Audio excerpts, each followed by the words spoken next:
Excuse me, আমি না এখানে রুম বুক করেছি। কি নাম? শর্মিলা সরকার। ও আচ্ছা আচ্ছা, এই নিন আপনার 102 নম্বর রুম।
হ্যালো ম্যাম, আমি কি ভেতরে আসতে পারি?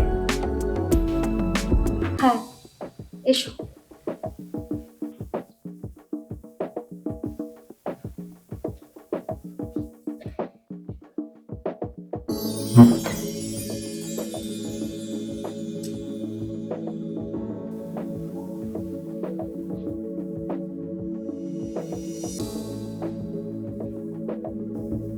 বাহ, nice room. By the way, আপনার চয়েস আছে। আমি আকাশ।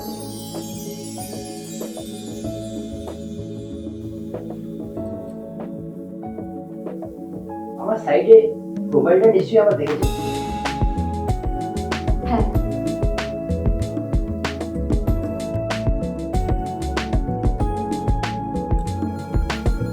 ম্যাম রিল্যাক্স, প্রথমবার। আমি প্রফেশনাল, আপনি যা চাইবেন যেভাবে চাইবেন। না মানে তুমি একটু বসবে? আমরা কি একটু কথা বলতে পারি? Sure, four play. কথা বলাটা এক ধরনের আর্ট। বলো, তুমি কি কথা বলবে?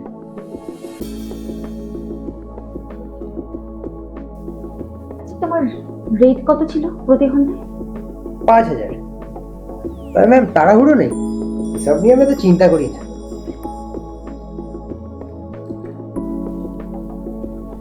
এখানে পুরো 10,000 টাকা আছে, তোমার 2 ঘন্টা। আমি চাই এই 2 ঘন্টা তুমি আমাকে ছোবে না। এই 2 ঘন্টা তুমি শুধু আমার কথা শুনো। এক্সকিউজ মি ম্যাম, এসকর্ট আমি সাইকোলজিস্ট নই। প্লিজ আকাশ, আমি চাই কেউ আমার দিকে তাকাক, কেউ আমার সব কথাগুলো শুনুক, কেউ আমাকে জাজ না করুক।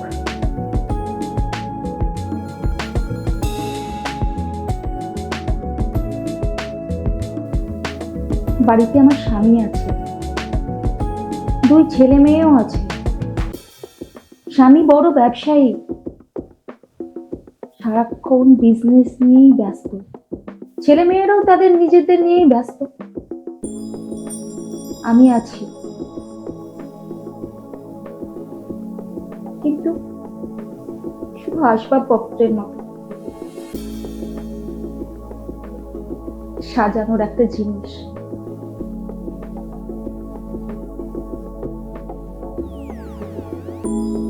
ম্যাম এসব কথা তো আপনি আপনার স্বামীকে বলতে পারেন।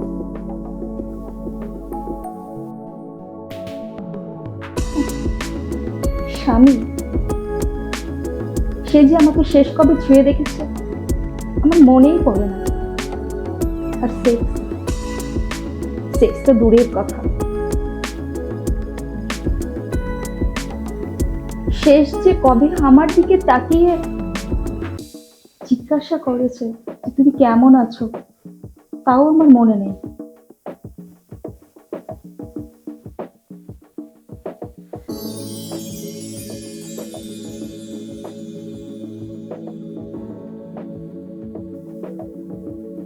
তুমি জানো, ওই বাড়িতে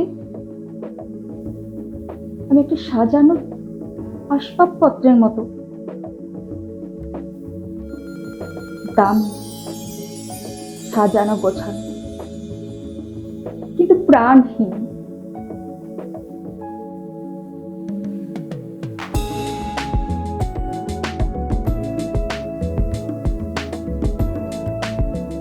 আমি আজ এখানে এসেছি নিজেকে প্রমাণ করতে যে আমিও বেঁচে আছি। আমি চেয়েছিলাম কোনো পুরুষ আমাকে স্পর্শ করুক, আমাকে বোঝাক যে আমি নারী, কিন্তু এখানে এসে আমি বুঝলাম যে আমার না শরীরের খিদে নেই, আমার আমার মনের খিদেটা অনেক বেশি। ম্যাম, আপনি কি করছেন তা জানেন? জানি সমাজ আমাকে নষ্ট মেয়ে বলবে, যে সমাজ একটা মানুষকে ঘরের কোলে তিলে তিলে মারে একাকিত্বে, সেই সমাজকে তো আমি মানি না।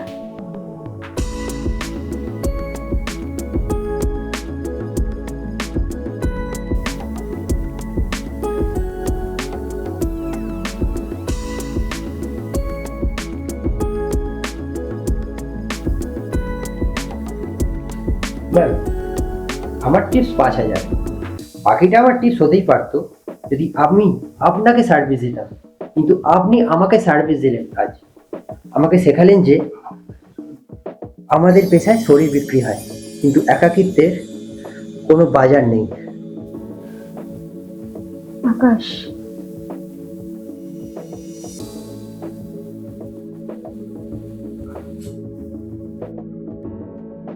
বাড়ি ফিরে যান ম্যাম, আর যদি কোনোদিন একা লাগে আমার নাম্বারে ফোন করবেন, জাস্ট কথা বলবেন, কোনো রেট লাগবে না।